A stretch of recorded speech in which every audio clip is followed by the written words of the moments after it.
No va ser dels millors partits, però sí de les victòries més importants. Comenta el partit Jordi Grau. Dos bons col·legues, Nacho González i Rubi, comentaven la jugada abans d'un partit entre dos dels millors equips de la categoria. Però un cop l'àrbitre va xiular l'inici, no s'hi valien les amistats i el Sant Andreu, com fa sempre a casa, va sortir fortíssim per buscar el gol.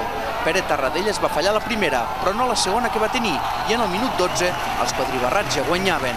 Mayor hauria pogut fer el segon amb aquesta rematada no apta per un jugador amb tortícoli. El Benidorm, que és el millor atac de la categoria, no va inquietar la porteria de Morales fins a la segona part, i quan ho va fer, va ser de forma molt tímida. En canvi, l'atac del Sant Andreu es va tornar letal quan Miguélez va assistir Tarradellas perquè aquell li regalés el segon a Mayor. Al Benidorm se li havien fos els ploms abans que se li fonguessin el seu tècnic a la sala de premsa. És que veig un Sant Andreu intractable, un equip que ha perdut 2 partits de 26, que nosaltres som un molt bon equip i el que ens ha costat fer ocasions de gol. Les esperances del Benidorm de treure algun punt van durar 7 minuts. És l'estona que va passar entre el gol de Samuel Bayón i el 3-1 que va fer Lanzarote per fer esclatar l'alegria al Narcís Sala. Nosotros tenemos que poner lo más importante, que es el fútbol y son los resultados, pero si además tenemos detrás a la gente que está con los jugadores, pues mucho mejor.